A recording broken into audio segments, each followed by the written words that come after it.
ትምክህተኝነታችሁን በይፋ ነው የተናገራችሁት።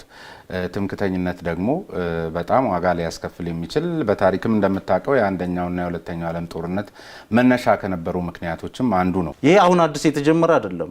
ለማሸማቀቅ ከተፈበረከ የረጅም ዘመን ቮካቡላሪ መሆኑን መጀመሪያ ላስቀምጥልህ። በታሪክ ስለ አማራ ህዝብ አይደለም። አብን ትምክህተኛ ነው አይደለም። ትምክህተኛ ነኝ ብለዋል። እዚህ ትምክህተኛ ነኝ ሲል በወቅቱ የህዝብ ግንኙነት ኃላፊ የነበረው ትምክህተኛ ነኝ። የአብን ፖለቲካ ትግል መንታ ትግል ነው። አማርኛ እንደሆነ እንሰራለን ነው። አሁንማ ብሔራዊ ቋንቋ ቢባል መንግስት ብትሆኑ አማርኛ ነው የምታደርጉት። ኦፍ ኮርስ ሌላውን ግን የስራና የምናምን ቋንቋ ነው የምትሉት። መሆን ይችላል። ሁሉም ኮምፒት ማድረግ ይችላል። እውነተኛ የአማራ ህዝብ ወኪል ሆናችሁ ለመታየት ካላችሁ ድብቅ አጀንዳ በፍጹም እንደዛ አይደለም። ለምን መሰለ የበለጠ የሚመስለው ደግሞ የሆነ የብልጽግናንም ይመስላል። ስለዚህ እናንተ ደግሞ ከኋላ የመጣችሁ ፓርቲዎች እንደመሆናችሁ መጠን ምናልባት ኮርጃችሁት ካልሆነ በስተቀር አዲስ ነገር የለውምና በፓርቲ ደረጃ እንዲህ ነበር ሆናችሁ መገኘት በጣም ጥሩ። አንደኛ የታይም ፍሬሙን ላስቀምጥልኝ። ብልጽግና ከኛ በኋላ ነው። ከኛ ኮርጆ ከሆነ አላውቅም፣ ግን በኋላ ስለዚህ ከብልጽግና የምትቀድሙ ናችሁ እግረ መንገድ።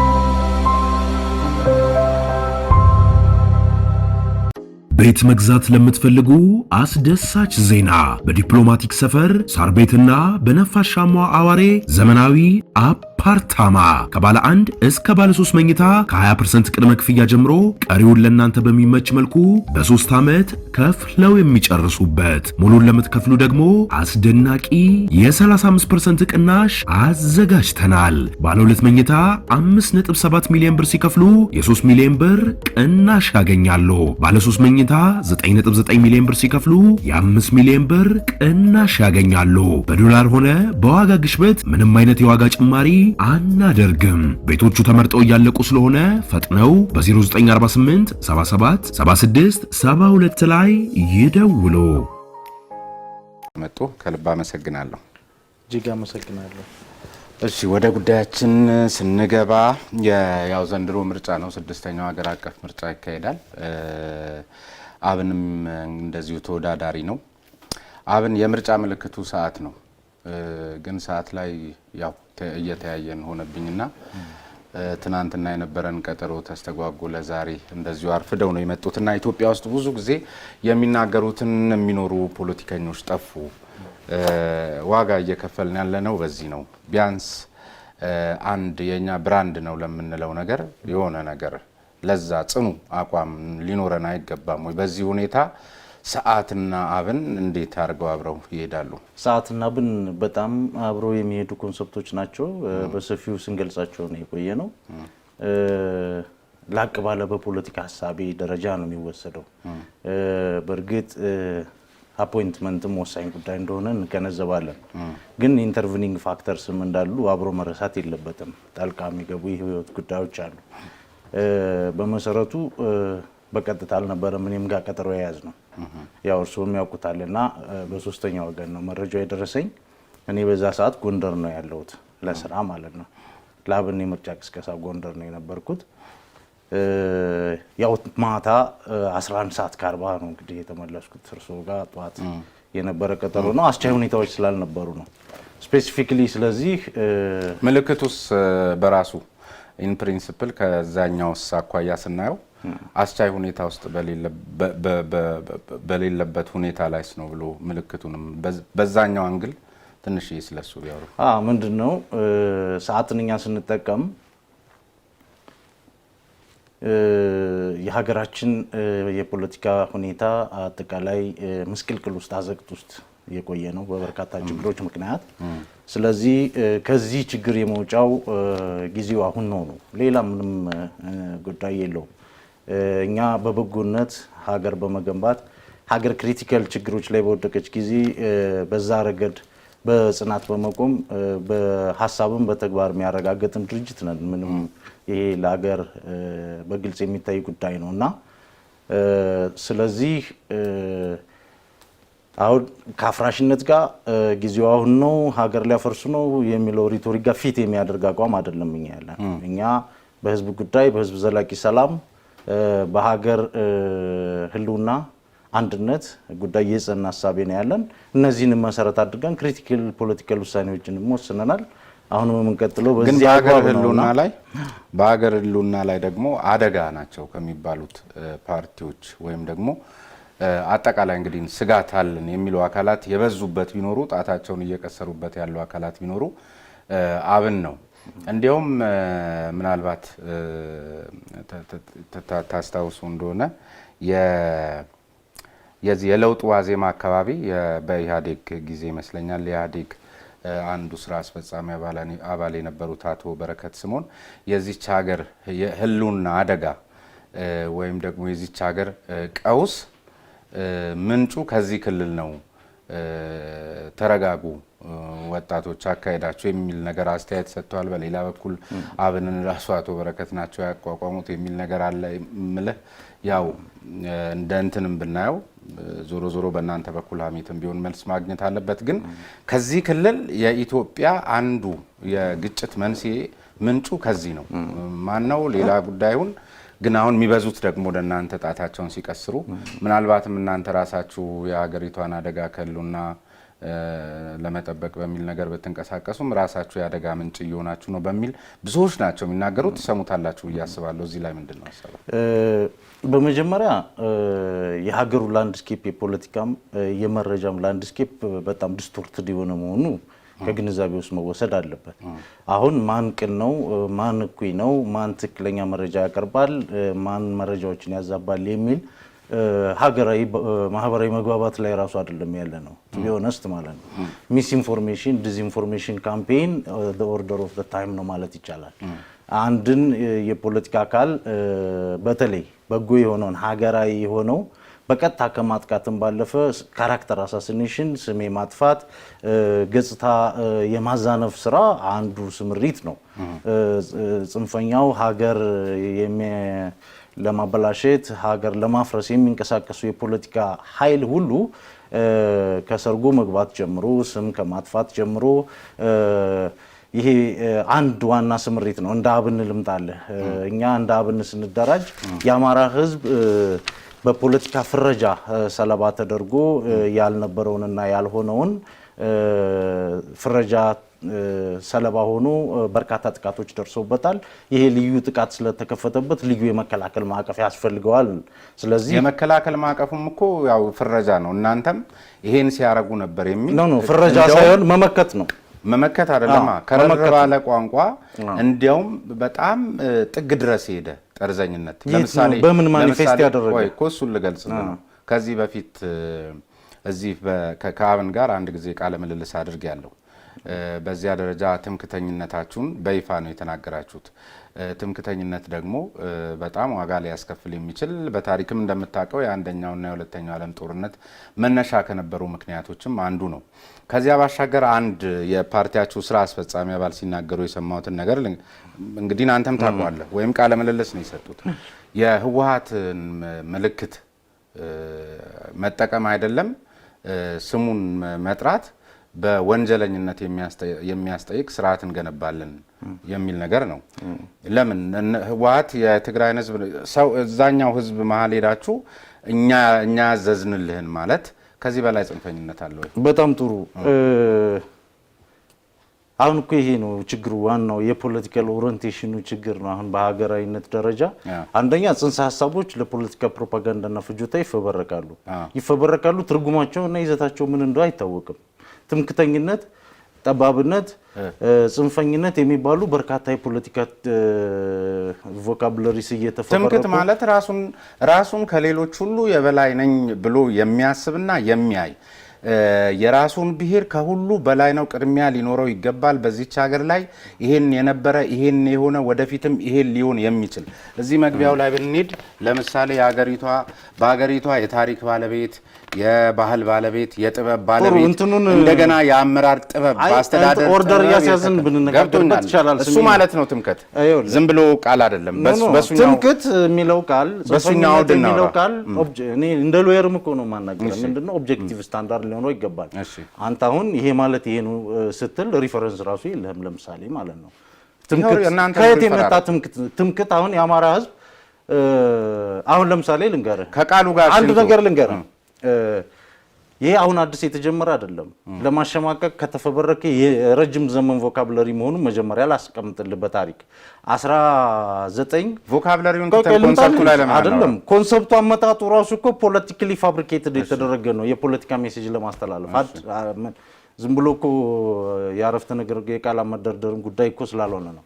1969 ዓመተ ምህረት የትግል ጥሪ በሚል መጽሔት ህወሓት ያዘጋጀው በነበረው መጽሔት የኦሮሞ ህዝብን ትግል በሚመለከት ያዘጋጀው ሰነድ ላይ የአማራ ፖለቲከኞች በአጠቃላይ ትምክተኞች ናቸው። በአንድነት ድርጅት ውስጥ ራሱ ሲገቡ አላማቸው የጠባብ የአማራ ህዝብ የበላይነት ፖለቲካን ለማራመድ የሚሰሩ ናቸው የሚል ሐሳብ ያለው ምን ማለት ነው? እንዴት አንድ ህዝብ በዚህ ደረጃ ይፈረጃል? ከዛ የሚወጣው ሁሉ ሰው እንዴት በዚህ ሌቭል ሊፈረጅ ይችላል? ፈራጁ ብቻ ነው ትምክተኛው የሚጥላቻ። አሁን እኔ እኮ ጥያቄ ህዝቡን አይደል እያልኩ ያለው ስለ አማራ ህዝብ አይደለም። አብን ትምክተኛ ነው አይደለም? ትምክተኛ ነኝ ብለዋል። እዚህ ትምክተኛ ነኝ ሲል በወቅቱ የህዝብ ግንኙነት ኃላፊ የነበረው ትምክተኛ ነኝ ብለዋል። ያ ስፔሲፊክ እኔ አሁን የትምክት ኮንሰፕት ራሱን የትምክት እንትኑን እንቱ ይሄ ህወሓት ፈበረከው ማን ፈበረከው ትምክተኛ የሚለውን እንቱና አማራ እዚህ ፕሮግራሙ ላይ ማየት እንችላለን። በባህል በጥበብ በምናምን ሁሉ ነገር ያማራ ነው። ታሪኩ ያማራ ነው። ባህሉ ያማራ ነው። ኖ እንደዛ አይደለም። እንዴት እና እንደዛ ስላልሆነ ማንበብ ትችላለህ። አማራ እንደማናቸው የኢትዮጵያ ህዝብ የጥበብ ባለቤት ነው። የረጅም ዘመን እንደማንኛውም የኢትዮጵያ ህዝብ አይልም። እንደማንኛውም የኢትዮጵያ ህዝብ ግድ እኮ መባል የለበትም። አማራ ነው ማለት ሌላው አይደለም ማለት ነው። ባለቤቱ ነው። የታሪኩ ባለቤት አማራ ነው።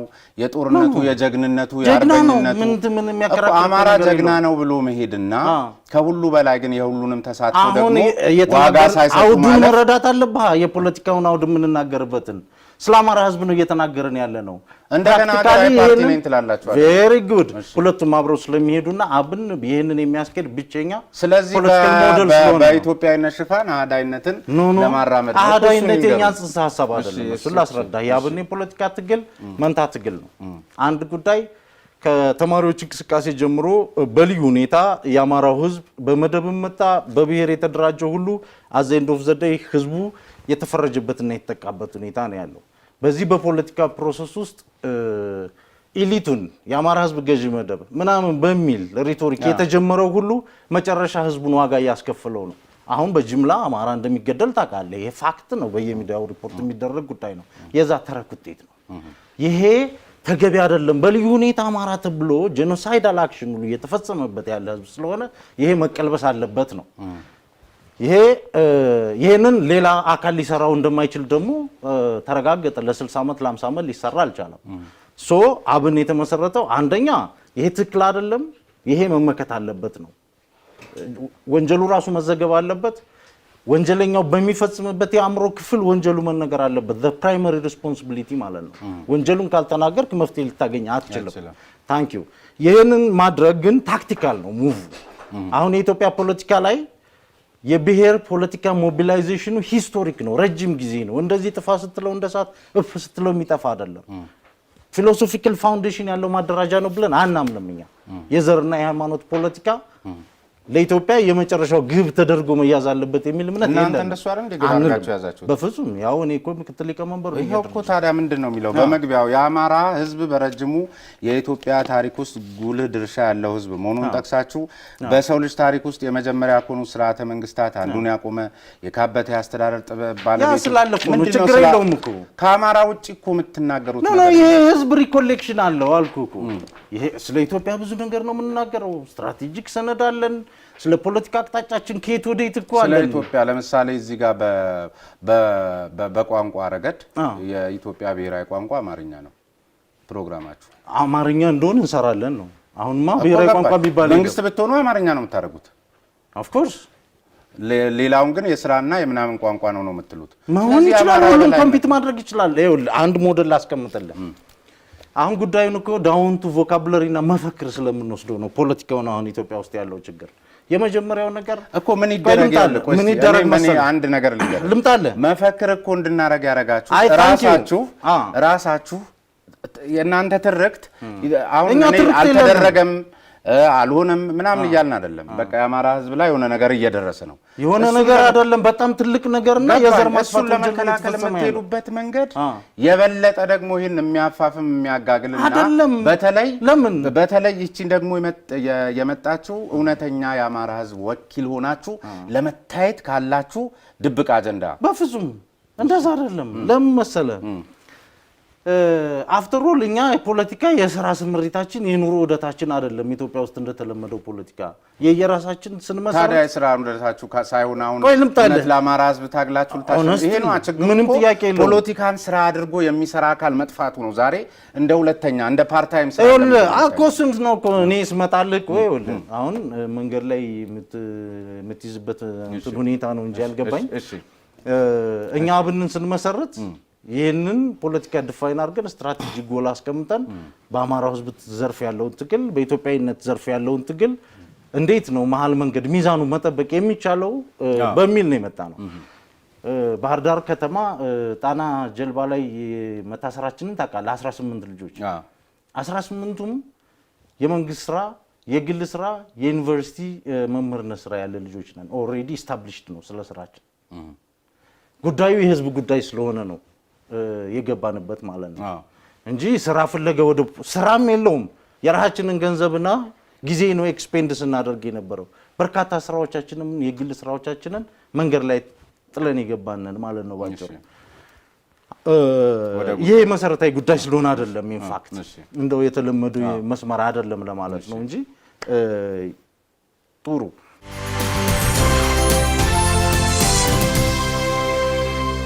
እኛ እንደ አብን ስንደራጅ አንደኛ ነገር ይሄ ቅድም የነገርኩህ በአማራ ህዝብ ላይ እየደረሰ ያለ ችግር አለ። ህዝባችን ነው ራሳችንን እኮ ማለት ነው። አንድ ሰው በማንነቱ ለይቶ ሲጠቃ የዛ ካታጎሪ ሁሉ ዲስትሪቢዩቲቭ የሆነ ስሜትና ጥቃት ይሰማዋል። ያ ተሰምቶን ጉዳዩ ደግሞ መቀልበስ አለመቻሉ ወደ ከፋ አደጋ እየሄደ መምጣቱ ይሄም በራሱ እንኳን ተነጥሎ ቢታይ ለኢትዮጵያም ችግር መሆኑ ምክንያቱም ህዝቡ የኢትዮጵያ እኮ አንድ አምድ ነው አይደል?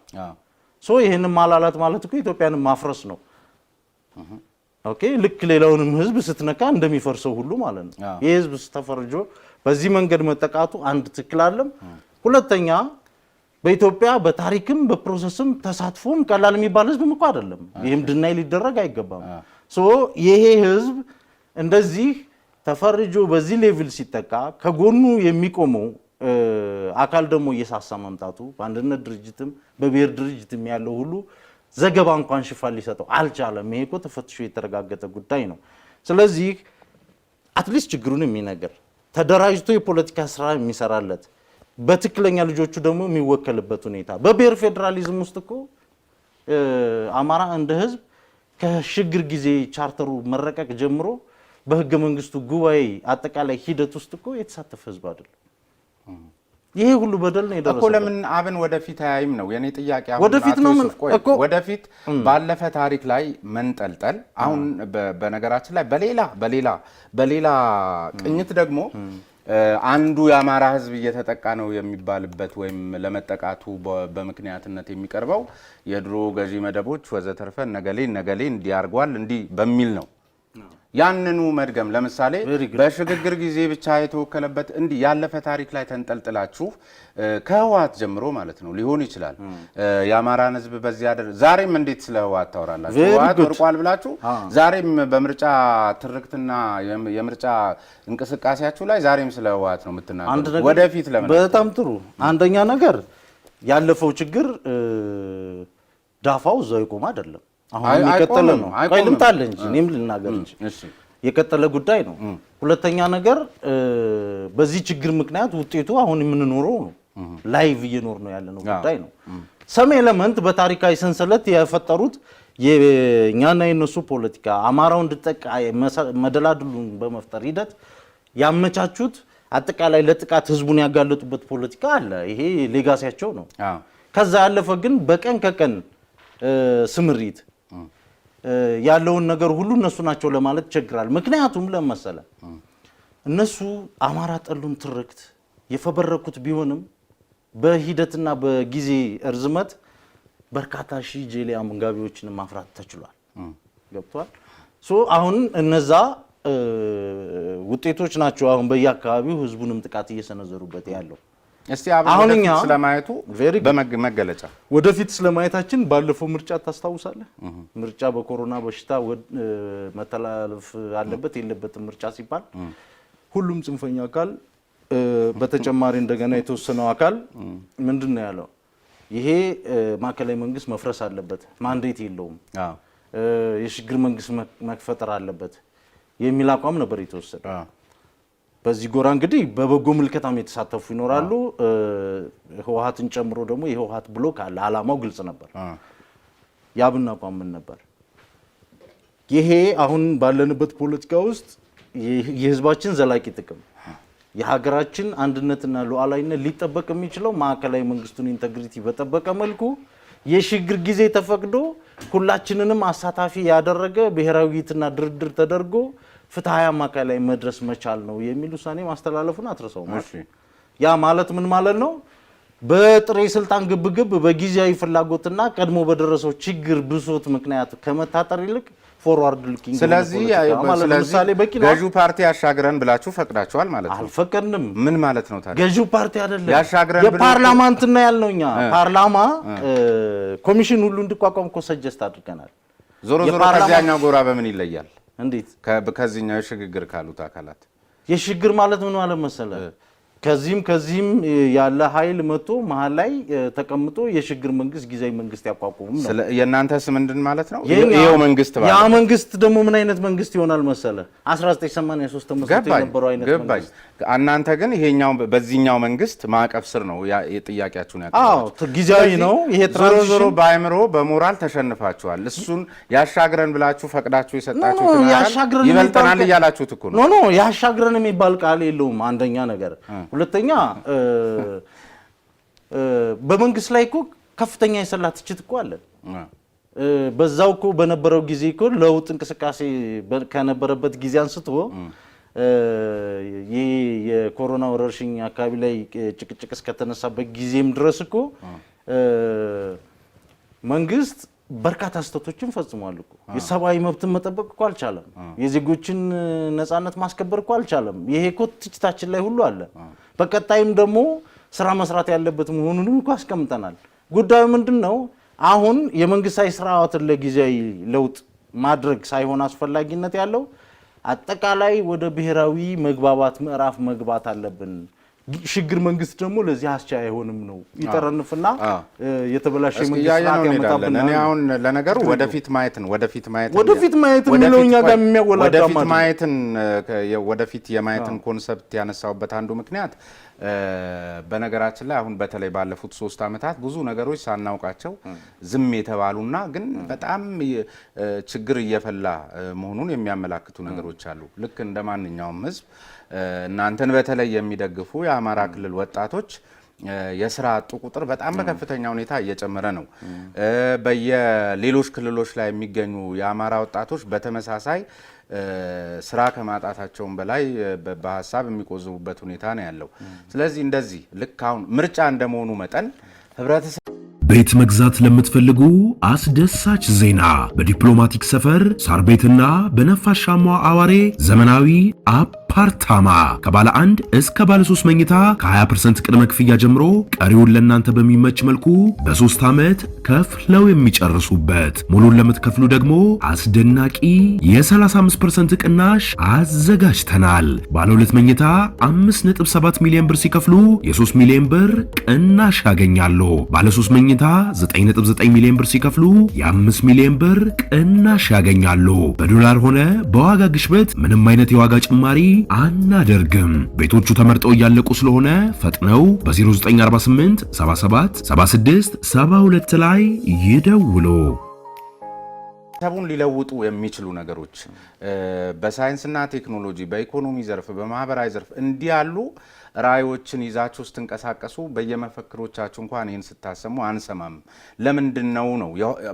መፈክሮቻችሁ ያለፉ ነገሮችን የሚያስታውሱ ልክ አይደሉም እያልኩ አይደለም። ያለፉ ነገሮች ልክ አይደሉም እያልኩ አይደለም። ነገር ግን እነሱን በማስታወስ ብቻ የሚፈጠር ነገር አለ ወይ? ለዚህ እኮ ነው ቀደም ሲል የአማራ ሕዝብ ብቸኛ ወኪል ለመምሰል የምታረጉት ጥረት ምናልባት ከመንገዳችሁ እያስወጣችሁ እንዳይሆን ነው። ነገር በጣም ጥሩ ሐሳብ ነው ያነሳው። አንደኛ ነገር የባለፈ ነገር አይደለም አሁን እያወራን ያለ ነው ብያለሁ። እሱ ይሰመርበት። ደግሞ የባለፈው ማስጣል የሚፈልጉት ሰዎች አሁን ላለው ሜዳ ዝም ብለን ብቻችንን ተዋናይ እንሆን ህዝቡን አውላላ ሜዳ ላይ እንደፈለግን አድርገው ከሚል ስሜት የተነሳ ነው። ሁለተኛው ነገር እኛ ስለ ኢትዮጵያም ቢሆን ፐርስፔክቲቭ አለን፣ ፖሊሲ አለን፣ ፕሮግራም አለን፣ ማኒፌስቶ አለን። ኦሬዲ ፕሪንቲንግ ሃውስ የገባ ማለት ነው። ቫሊዴሽን አሁን ነገና ከነገ ወዲያ የሚሰራ ማለት ነው። ናሽናል ዲሞክራቲክ ኢንስቲትዩት የሚባል ታውቃለህ? የአሜሪካ ተቋም እሱ ስፖንሰር አድርጎት ቫሊዴት የሚደረግ ፖሊሲ ማለት ነው። ኤንዲአይ ናሽናል ዲሞክራቲክ ኢንስቲትዩት። እሺ ምንድነው እሱ? የሀገር ውስጥ መንግስት ያለው ነገር መንግስት ፈቅዶለት የሚሰራ ድርጅት ነው። የብልጽግና ፓርቲንም ሰፖርት ያደርጋል ሁሉም ኢትዮጵያ ውስጥ ማለት ነው። እኛ ግን ኤክሴል አድርገን በዚህ በፕሮግራም ኖሚኔሽንም ስፖንሰር የተደረግን ድርጅት ነን። ኤኒዌይ ፖይንቱ ምን መሰለህ፣ አሁን ኮንቴክስቱን ማሳት የለብንም። የኢትዮጵያ አሁን ያለው የኢትዮጵያ ፖለቲካ መጀመሪያ ላንድስኬፑን የማስተካከል ትግል ፈንዳመንታል ትግል መሆኑ መታመን አለበት። አሁን የኛና የነሱ የጥላቻ ዳይኮቶማይዝድ የሆነ ፖለቲካ የሰፈነበት ምህዳር ውስጥ ነው ያለነው። አሁን እነማን ናቸው እነሱ? ይሄ እኮ ነው አሁንም የኛና የነሱ የሚለውን ነገር ትንሽ እንትን ይላል። የኢትዮጵያን ህገ መንግስት ይኸው ፓራግራፍ 4 መቅድሙ ላይ ምንድነው የሚለው? በህዝቦች መካከል በብሔረሰቦች መካከል የተዛባውን ግንኙነት ለማስተካከል ነው የሚለው። ይሄንን ፓራግራፍ ወስጄ ሀተታዘ ምክንያቱ ላይ ልወስድ እችላለሁ። የኢትዮጵያ ጉባኤ በሚዘጋጅበት ጊዜ የነበረው ላይ የአማራን ህዝብ በቀጥታ ሲዘልፉ የነበሩ ተወካዮች ያወሩት የነበረ ነው። ያ ሰነድ ለምን ፐብሊክ እንደማይሆንም እኛ መረጃው ስላለን ማለት ነው። ለምን አታረጉትም? መረጃውን ለምን አሰጡ? ምንድነው መረጃው? እንሰጣለን። ምንድነው በሱንም እግረ መንገድ እንገረ በቃ የአማራ ህዝብ ኢትዮጵያን ሲበድል ነበር፣ የራሱን ቋንቋና ባህል ሲጭን ነበር፣ ከዚህ በኋላ ተመልሶ ወደ ስልጣን ወደ ምዕራፍ መምጣት የለበትም ምናምን የሚሉ በርካታ እንትኖች ናቸው። ዝርዝሩ ትልቅ ሰነድ ስለሆነ የጉባኤው ውጤት ነው። መንግስት ይፋ ያላደረገበትን ሁኔታ አልጠቁም ብዬ ነው። ፖይንቱ ግን ምንድነው የፖሊሲና የፕሮግራም ሩጫ ጉዳይ አይደለም። አሁን የኢትዮጵያ ፖለቲካ እሱ መታመን አለበት። ይሄን ዳውን ፕሌይ ለማድረግ አይደለም። ሬሌቫንሱን ኢምፖርታንት ነው። ህይወት ይቀጥላል። ድርድሩም ውይይቱም ተካሂዶ መሻሻሎች እስኪመጡ ድረስ እኮ ብዙ ነገሮች መንገድ ላይ መሄድ አለባቸው። ለዛም ይሄው አማራጮቻችንን አስቀምጠናል። ግን ለህዝቡ ግን አሁን መጀመሪያ አስቻይ ያልሆኑትን ነገሮች መለየት። ለምንድን ነው የምንገዳደለው? አፍተሮል ለምንድን ነው ይሄ ሀገር አንዱ አንዱን እንደ ጠላት የሚያይበት ምክንያት ምንድን ነው? ያልነበረ ወይም ደግሞ በተወሰነ ደረጃ ችግርም ከነበረ መቀረፍና ወደፊት መጓዝ ሲገባን ለምንድን ነው ባለንበት ተቸንክረን የቀረነው? መቸንከር ብቻም አይደለም፣ ወደ ኋልዮሽ ጉዟችንም ደግሞ በሰፊው ቀጥሎ ያለበት ሁኔታ ነው ያለ። ለምንድን ነው የሆነው? ኢሊት ባርጌኒንግ ያስፈልገዋል ማለት ነው። ይሄ መነጋገር መቻል፣ መድረክ መከፈት አለበት። መድረክ ደግሞ ሲሪየስ መድረክ ነው መከፈት ካለበት መከፈት ያለበት። ኢንቫይት ተደርጎ አሁን በዛ ሰዓት ፓኬጁን ሁሉም ይዞ ይመጣል። ሀገረ መንግስቱ ምን መምሰል አለበት? ሩል ድራፍት መደረግ አለበት። ፕሪንሲፕሎች ግን ቋሚ ፕሪንሲፕሎች መነደፍ ይኖርባቸዋል። አንድ ሀገር መጀመሪያ የሀገር አንድነትና ሉዓላዊነት የህዝብን አንድነት በመርህ ደረጃ መቀበል ግዴታ ነው፣ የመድረክ አባል ለመሆን ከመነሻው ማለት ነው።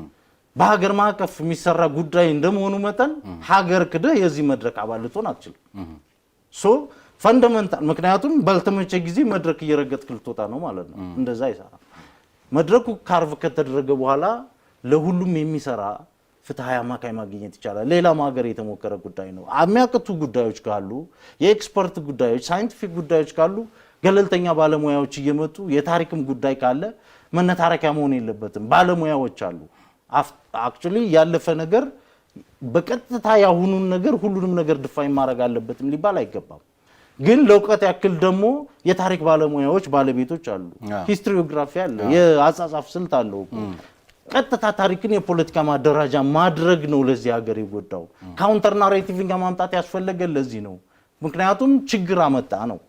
አስፈላጊ ያልነበረ ሲገዛ ነበር ያለ መመለስ ነው ምናም ማለት ዝም ብለህ እዚህ ጋር ምንድነው ድርሻ የአማራ በሰው ልጅ ታሪክ ውስጥ የመጀመሪያ ከሆኑት ስርዓተ መንግስታት አንዱን ያቆመ የካበተ የአስተዳደር ጥበብ ባለቤት የሆነ ህዝብ ምን ማለት ነው? የካበተ የአስተዳደር ጥበብ ባለቤት የሆነ ህዝብ ብለህ እዚህ ጋር ስታስቀምጠው በዚያኛው በኩል ያለው ናሬሽን ልክ አይሆንም። እንዴት? ይሄ እኮ ኤክስክሉሲቭ እኮ አይደለም። ይሄ ሌላውን የሚገፋ አይደለም። ይሄ ሂስትሪ የራስን ታሪክ ነው እያልክ ነው። ስለዚህ ያን የካበተ ልምድ ያለው አሁንም ወደዚህ እንመልሰው አይሆንም። እንደ ህዝብ እኮ አማራው ህዝብ ሲኖር በድርም በቤተ ክርስቲያንም በመስጂድም በተለያዩ ማህበራዊ ጉዳዮች እኮ ሰፊ ሞዳሊቲን ቀርጾ ሲያስተዳድር የነበረ ህዝብ ነው። ይሄ ምን ችግር አለው? የኦሮሞ ህዝብ በገዳ ስርዓት ረጅም ዘመናትን ሲያስተዳድር የነበረ ህዝብ ነው። የትግራይ ህዝብ በሴም ይሄ ህዝብ በዚህ መልኩ የኖረ ነው። እዚህ ሂስቶሪካል እንትን ነው። ለምን አንዱን አትለዩትም? ለምሳሌ ብሔርተኛ ድርጅት ተሆኖ አሁን የእናንተ ነው እኛን ግራ የገባን አንዱ ላይ ባለመቆም ምክንያቱም ለምንድን ነው መሰለህ ይሄን ምል ለምሳሌ ብዙዎቹ ብሔርተኛ ድርጅቶች አሁን የኦሮሞ ውስጥ የሚንቀሳቀሱ ብሔርተኛ ድርጅቶች ከኦሮሞ ግዛት ወይም ደግሞ የኦሮሞ ክልል የሚባለው ወይም የኛ ደጋፊዎች ናቸው እንወክላቸዋለን ከሚሉት ህዝብ ባሻገር ሄደው ሲንቀሳቀሱ አይታይም። በእናንተ በኩል ደግሞ ለአማራ ወይም ደግሞ የአማራ ብሔራዊ የሚለውን ስም ሰጣችሁ በንቅናቄው አግባብ ይሁን ግን ደግሞ የምትሻገሩት ነገር አለ።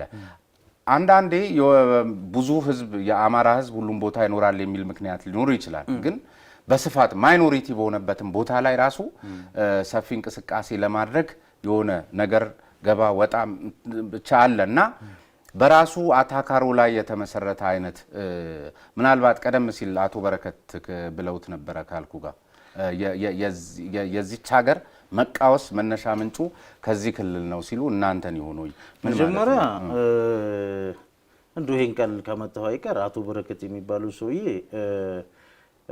በዚያው መልእክት አስተላልፉ።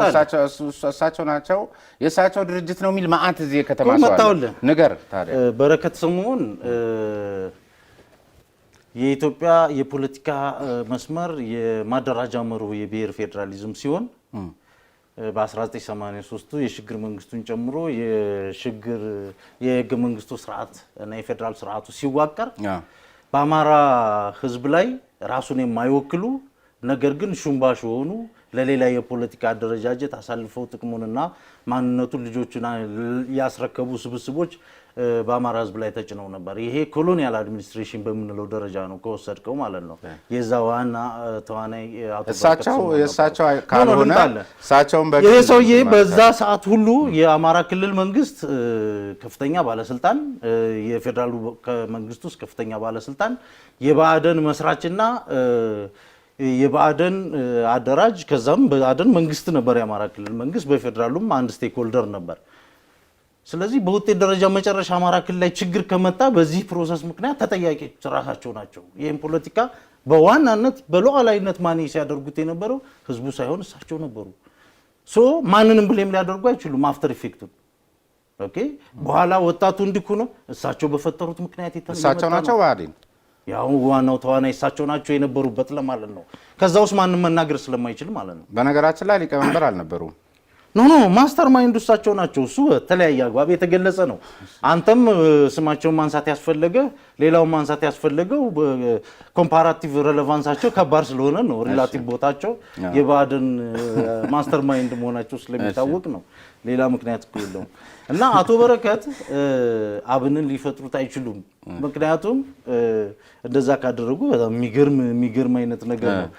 በረከት ስምኦንን የአማራ ህዝብ ጠላት ነው፣ አሁንም ሌላ ችግር ሊፈጥር ነው፣ ከህወሓት ጋር አብሮ እየሰራ ነው፣ ብዙ ችግር ሊያመጣብን ነው በሚል በዋናነት አማራ ክልል ላይ መቀመጫ አጥተው የነበሩት በወጣቱ ነው። እንግዲህ አሁን እሳቸው በሚፈርጁት ምክንያት ችግሩ ራሳቸው ላይ በግለሰብ ደረጃ ሲመጣ ነው ፖለቲካ ላይ ያደረጉት ጉዳዩ።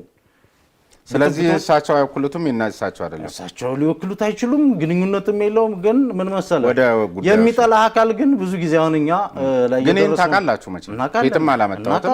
አንተ አላመጣሁም። እኛ እኮ ፍረጃ የጀመርነው ፕሮግራማችንና መተዳደሪያ ደንባችን ሳይታወቅ ሙሉ ዓለም አዳራሽ ባህር ዳር ማን ነው የሚፈርጃችሁ? ምንድነው ይሄን የምታስፈሩ ናችሁ? ምን እንደመጣ ልንገርህ። እሺ ባህር ዳር ሙሉ ዓለም አዳራሽ ውስጥ እንዳለን ገና ነው እንግዲህ ፕሮግራማችን አይታወቅ፣ ብቻ የአማራ ድርጅት ነው ስሙ ይታወቃል። ይፋ አልሆነም፣ ጉባኤ ነው።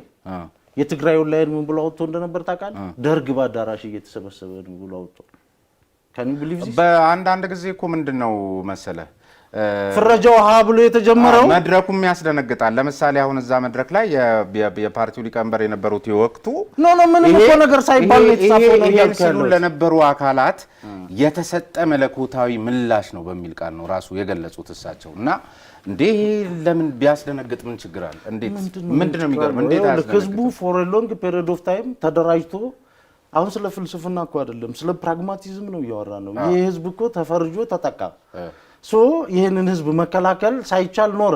እሱ ራሱ ደግሞ መለኮታዊነት ምን ወሰዳቸው እሱ ራሱ ዝሩ የሆነና የተደራጀ ፖለቲካ ስራ ሳይሰራ ብዙ ችግሮች ደረሱበት ህዝቡ። ልጆቹም ተበትነው እንደጨው በየቦታው የማንም ማጣፈጫ ሆኑ እንጂ ለሱ ጠብ የሚያደርግ ፖለቲካ ሳይሰሩ ቀሩ። ፍራጃይል የሆነ የፖለቲካ ስምሪት ውስጥ ነው የከረሙት። በዚህ በኢትዮጵያ ነባራዊ ሁኔታ መሀል መንገድ ላይ ተገናኝተ ድርድሩን ውጤታማ ለማድረግ መጀመሪያ በዚህ መልኩ መቆም ነበረበት። the order of the day እኮ ነው። ለምንድን ነው አማራ ላይ ሲደርስ የፖለቲካ ምክንያቱ የሚያነክሰው? ሊሆን አይችልማ። በዛ መንገድ ቆሞ ይሄንን አይዲያል ራሱ ማግኘት መቻል የዚህ ትውልድ ትሩፋት ነው። እንግዲህ ሰው መለኮታዊ ማለት ምድራዊ ሰማያዊ እሱ የቮካብለሪ ጨዋታ ነው።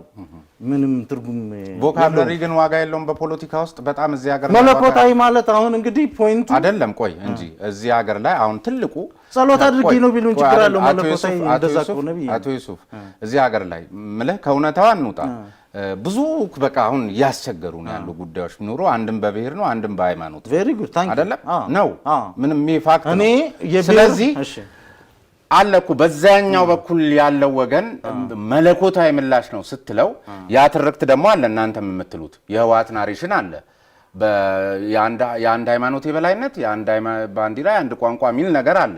መለኮታዊ የሚለው ቃል ምን ያሳያል? ያውም ለአማራ እሱን እኮ ልነግርህ እኮ ነው። እሱን አሁን ጽንፈኞች እንግዲህ ጽንፈኛ ማን እንደሆነ እግዚአብሔር ይወቀው ያም ይፈርጃል እንጂ ጽንፈኛ ፖለቲካ ግን እንዳለ እናውቃለን እዚህ ሀገር ላይ ማን ነው ሌላ የኛ ጉዳይ አይደለም። ጽንፈኛ ፖለቲካ በገነገነበት ሀገር ላይ ቮካብለሪ ዋጋ የለውም ወይ? አለው ቮካብለሪ። ግድምም እኮ ያልኩ ምንድነው መሰለው መለኮታዊ እኮ ይባላል በመደበኛ ቋንቋ ማለት የሚከብደው ወገን አይኖርም ብለህ ነው የምታስበው? እኔ ለምሳሌ ምን ልል እችላለሁ መሰለህ? እኔ ሙስሊም ነኝ። አንተ የሱፍ ነው ፍልስፍናውን ተምራል የእውቀት ደረጃ ምናምን አለ አረበንትን ደረጃ ማለት ነው። እኔ አሁን ሌላ ጊዜ ምን ላለው መሰለህ እኔ በዚህ ሁሉ አስቸጋሪ ሁኔታ ውስጥ እዚህ ደርሰን አትሊስት በዚህ መልኩ መደራጀት መቻላችን እኔ እና ብዙ ችግሮችን ሰርቫይቭ አድርገናል ባይዘው በፖለቲካ ፕሮሰስ ውስጥ እንደ ድርጅትም ማለት ነው። በጣም ፈንዳመንታል የሚባሉ ሌት ተቀን ተቀምጠን አስልተን የወሰናቸው ውሳኔዎች አሉ ለሀገርና ለህዝብ ይጠቅማሉ ብለን እንደዚህ አይነት ከርቮችን ምናምን እናስተውለን እኔ ያለ ኢንተርቬንሽን ነው ላለው ብዙ ጊዜ ይሄ የራሴ እምነት ነው። ለማን ነው የምትለው? ለራሴ ጓደኞቼ ጋር ሳወራ ከጓደኞች ነው። ይሄ በህዝብ መድረክ ነው የምስረታ ጉባኤ ነው የአብን ቆይ አንድ እንትን በል በራሱ ትርጉም አለው። የምስረታ ጉባኤ ነው እንግዲህ ራስም እዚህ ጋር አንስተልኛል። በጣም ተቸግራችሁ መሰብሰቢያ መመስረቻ ቦታ አጣችሁ ተንገላታችሁ መከራ አይታችሁ ሙስሊሞቹም ክርስቲያኖቹ ለዓላማ ስለሆነ ገዳማቱ ጋር ሄዳችሁ መሰረታ ስትመጡ ተያዛችሁ። ይሄ ሁሉ እና የምስረታ አለትና በምርጫ ሰዓት ላይ የምትናገራት እያንዳንዷ እና ቮካብለሪማ እኮ ዋጋ ስላለው ነው አይደለ? አሁን በተለይ እኔ ቮካብለሪ መጀመሪያ በዚህ ውይይት ሰዓት ያነሳው እኮ ስሜነ ቮካብለሪ ኢምፖርታንት ነው። ጽንፈኛ ስትል ምን ስትል መተርጎም አለበት። አዘርዋይስ እኔም ላንተ አንተም ለኔ ያለ ገደብ ልንጠቀመው ነው ማለት ነው ብያለሁ። እኔ አሁን እዚህ ጋር ግን ያልኩት ዶክተር ደሳለኝ ተናገረ ያልከኝ ላይ መለኮታዊ ሲል እንደሚደነግጥ ታውቃላችሁ። እሺ ማለት በሌላ ወገን ያለው እኔ እንግዲህ ምን በሌላ ሳይድ ያለው ብሔርተኛ ድርጅት ነኝ የሚል አካል በጣም በእንደዚህ አይነት ሁኔታ የምትናገሯቸው የቋንቋ አጠቃቀማችሁ ጠንከር ያሉ በጣም ጠጠር ያሉና ነገሮች እንዲህ አይነት ነገር ውስጥ ሰዎችን እንደሚከተሉ እንደምትማቻል እግረ መንገዱን አንድ ነገር ላስቀምጥልህ። ምን አለ መሰለህ ያብን ምስረታ እና የፖለቲካ ፕሮሰስ ፌዝ ነበረው። ፌዝስ አሉት። አንዱ የመጀመሪያው ፌዝ ፎርማቲቭ ስቴጅ ነበረ። ማለት ምን እንደደረሰበት ህዝቡ መነገር አለበት፣ መታወቅ አለበት፣ ተደብቆ የቀረ ሁሉ አንራቭል መደረግ አለበት፣ የወደፊቱ ስጋቱ መገለጽ አለበት። በዛ አግባብ ፖለቲከኞቹ ልጆቹ ይገልጹት ነበር። ፊሊንጉም ገና እኮ ነው ፖለቲካ ለመስራት ሀብለን ወደ መስመር የገባንበት ወቅት እኮ ነው። ከስህተትም እኮ የምትማርበት ሂደት ነው የሚኖረው እንዴ። ይህንን ሀገር እኮ በጠመንጃ አንስተው ሲወጉ የነበሩ ድርጅቶች እኮ አሁን የፖለቲካ ፕሮሰስ ሆነዋል። ስለ ቮካብለሪ ነው እንዴ የምናወራው? ዋናው ቁም ነገሩ ቀጣዩ ያለፈው ኦዲት ሊደረግ ይችላል። ወደፊት ስላለው ነገር ነው። አሁን ይሄ ኦዲት ማድረግ አሁን እንኳን ኦዲት ለማድረግ የሚያስችል ስነ ልቦናና ዝግጁነቱ አሁን በእናንተና በእነሱ መካከል ራሱ አስቸጋሪ ይመስላል። ኦፍ ኮርስ እኛ ግን ምንድነው መሰለ ዞሮ ዞሮ ደግሞ ብቸኛ አንድ መንገድ ምንድነው? የአንድ ሀገር ሰዎች እኮ ነን። በአንድ ሀገር ጥላ ስር ነው ያለነው።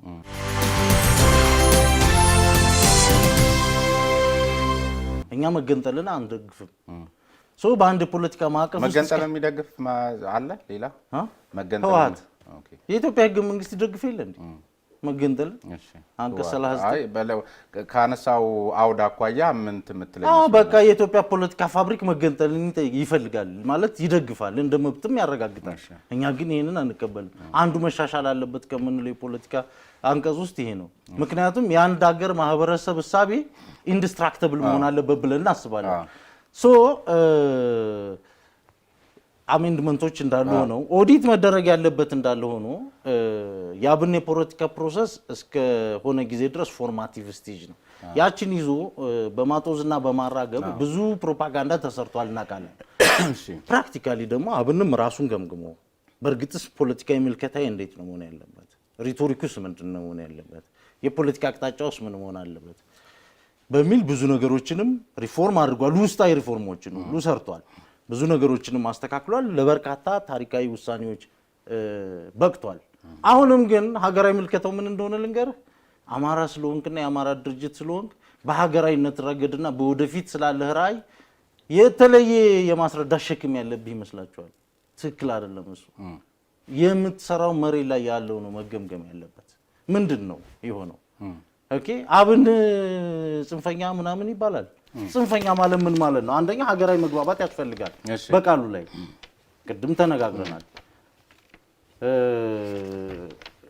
ምን ማለት ነው ጽንፈኛ ማለት? ስኬሉ ምንድን ነው? መለኪያው ምንድን ነው? ወይ በህግ ተቀምጦ መነጋገር መቻል አለበት። ፖለቲካል ዲፊኒሽኑ መቀመጥ አለበት።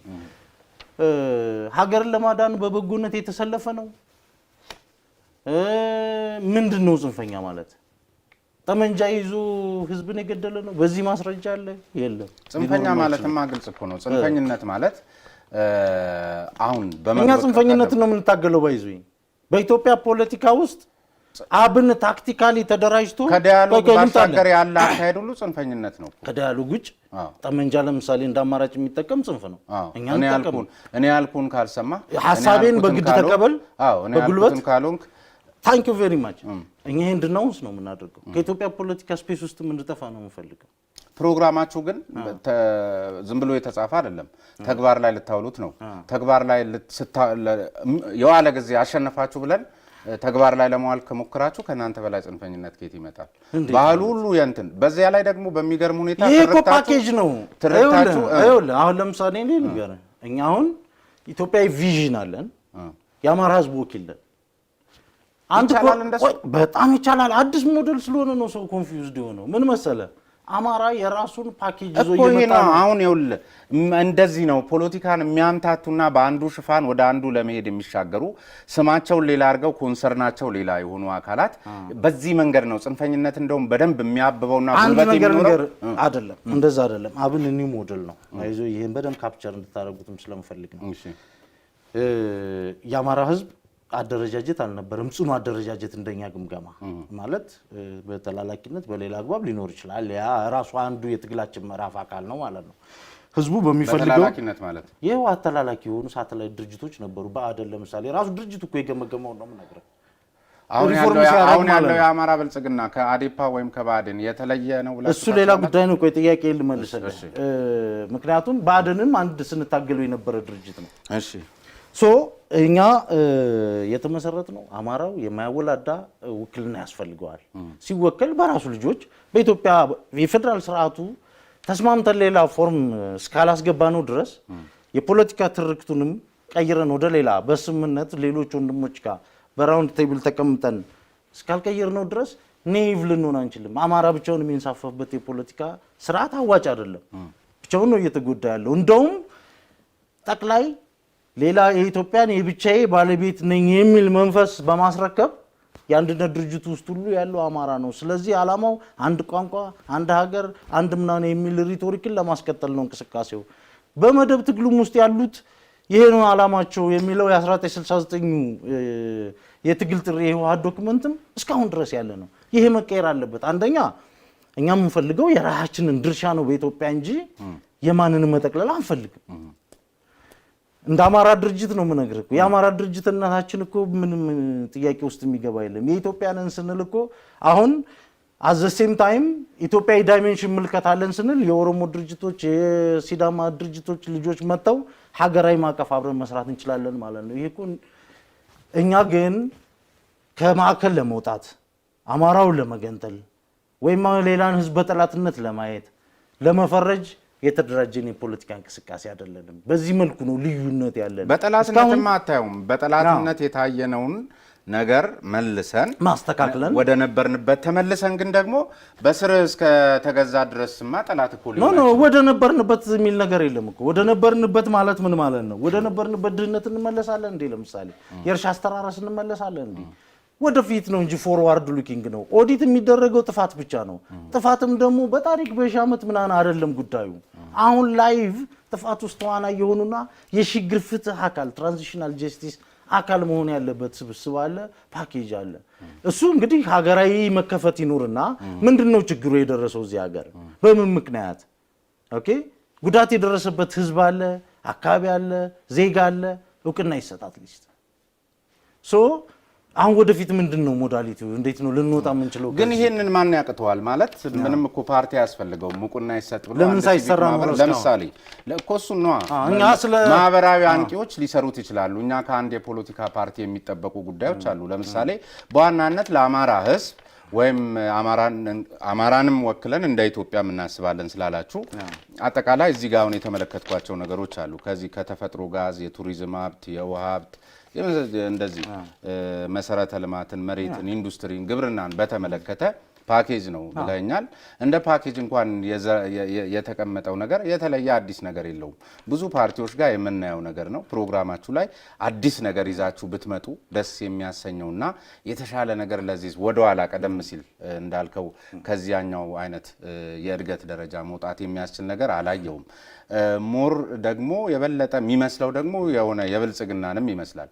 ስለዚህ እናንተ ደግሞ ከኋላ የመጣችሁ ፓርቲዎች እንደመሆናችሁ መጠን ምናልባት ኮርጃችሁት ካልሆነ በስተቀር አዲስ ነገር የለውምና በፓርቲ ደረጃ እንዲህ ነበር ሆናችሁ መገኘት በጣም ጥሩ። አንደኛ የታይም ፍሬሙን ላስቀምጥልን። ብልጽግና ከኛ በኋላ ነው። ብልጽግና ብልጽግናን በነገራችን ላይ እሱንም ሳገኘው ጠይቋል። ይሄ የዛሬ 3 ዓመት የተጻፈ ነው። የዛ ጊዜ በአደን ወህደድ ምናምን ነበሩ ይሄ ሲጻፍ። ግን በኋላነት ደግሞ ብልጽግና የምትቀድሙ ናችሁ እግረ መንገድ። እሺ ምን ጥያቄ አለ? ይሄ ብልጽግና እኮ ልምዳችሁ ከብልጽግና የምትቀድማላችሁ ምንም ጥያቄ የለውም። በፓርቲ ልምድ ብልጽግና እኮ ያው አንተም ነበርክ አይደል? እዚሁ እኮ ነበርክ ፎሪን አይደል? ምን ጥያቄ አለው? ሁለተኛ ነገር ማለት የኢትዮጵያን ፖለቲካ ከባዕደንነት ከኢህአዴግነት ገፍቶ ወደ ብልጽግና የሚያስገባው ደግሞ የዚህ ህዝብ ትግል ነው፣ የኛም ጨምሮ ማለት ነው። ምንም ይሄ እኮ በኦሮሚያም በአማራም ያለው የማህበረሰብ ትግል ድምር ውጤት ነው። እዚህ ጋር ደግሞ እዚቹ አይ አታምታታኛ ሐሳቤ እንደምትቆራርጠዋለህ። እሺ ይሄ ከሆነ በኋላ ያብን ግን ይሄ እንግዲህ ከዛሬ 3 ዓመት ናኒ ወጣ ጥቅል ኮንሰፕት ነው።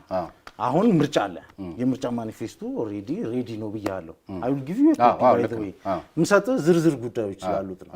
በደህንነት ጉዳይ፣ በሀገር ደህንነት ጉዳይ፣ በላንድ ፖሊሲ ጉዳይ፣ በተለያዩ መሰረታዊ ጉዳዮች ላይ ስታርክ ኮንትራስት ከመንግስት ጋር ምንድነው የሚለየን፣ ህዝቡ ምንድነው የሚያስፈልገው የሚሉ መሰረታዊ ጉዳዮችን ስፔሲፊክሊ የምንነጋገርባቸው ጉዳዮች ናቸው ማለት። ስለዚህ ፓኬጁ አለ፣ ስጋት እንዳያድር ነው። ከዚህ ግን መነሻው ይሄ አይደለ? ይሄ ነው፣ ይሄ ጥቅል ነው። እንድናስፋፋለን ምናምን ስላልክ ምንም ነገር ትርጉም ስለማይሰጥ ነው። ጥቅል የፕሮግራም እንትኖች ላይ ሳይንስን አስፋፋለሁ፣ ቴክኖሎጂን አስፋፋለሁ ትላለህ ማንም ስለሚል ማለት ነው።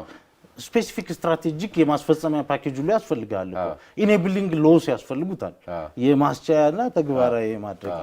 እሱ አለ ማለት ነው። ምንም ችግር የለውም። ይሄ መንታ ትግሉ ጉዳይ ግልጽ እንደሆን ስለምንፈልግ እኛ የብሔር አደረጃጀት ፍልስፍና ይመሰረታል ብለን አናምንም። የሃይማኖት አደረጃጀትን እንዴት መቃወም ትችላለህ? ለምሳሌ የብሔር አደረጃጀትን ፈቅደ በማንነት ነው፣ የማንነት መገለጫ ነው። ሃይማኖትም የማንነት መገለጫ ነው። እንደዛ አይነት ቴንደንሲዎችም አሁን ኢትዮጵያ ውስጥ አሉ።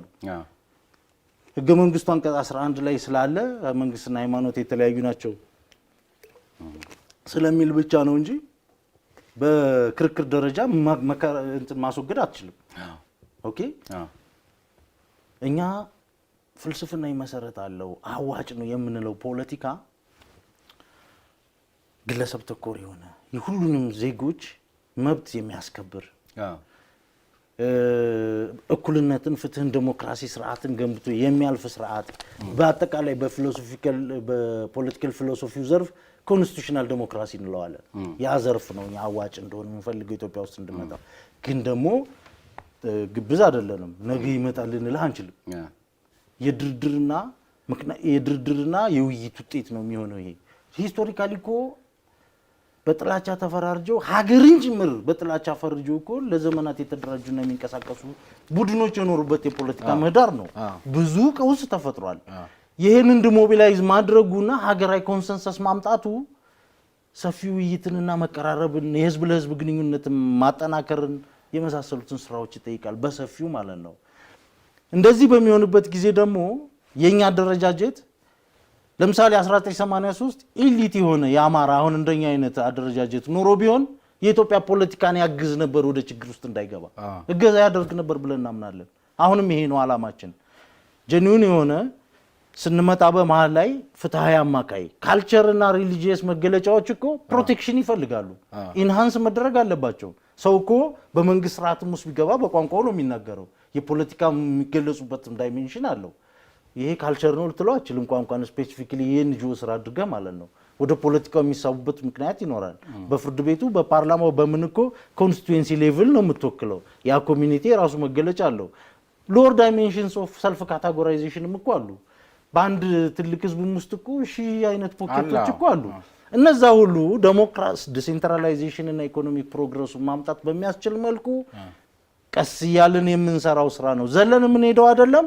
ግን ደግሞ ብሔርተኝነትንና የብሔር ማደራጃን ጎል ግብ አድርጎ መንቀሳቀስ አዋጭ ነው ብለን አናምንም። እኛ እንደ ፖለቲካ መሰረቱ ነው። አቶ ዩሱፍ ግን አሁን እውነት እንነጋገርና ማለት ይሄ እኮ ነው።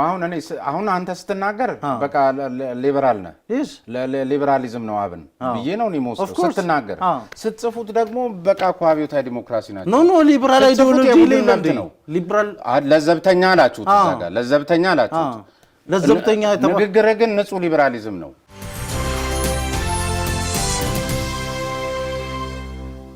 ፖለቲካ ግን አብን ላይ ማንም በከረንሲ ተጽዕኖ ሊያደርግ የሚችል ሰው የለም። ይሰልሉኛል ብዬ ገምታለሁ አለ። ምን ስለሆናችሁ ነው የሚሰልሏችሁ? በምን ምክንያት?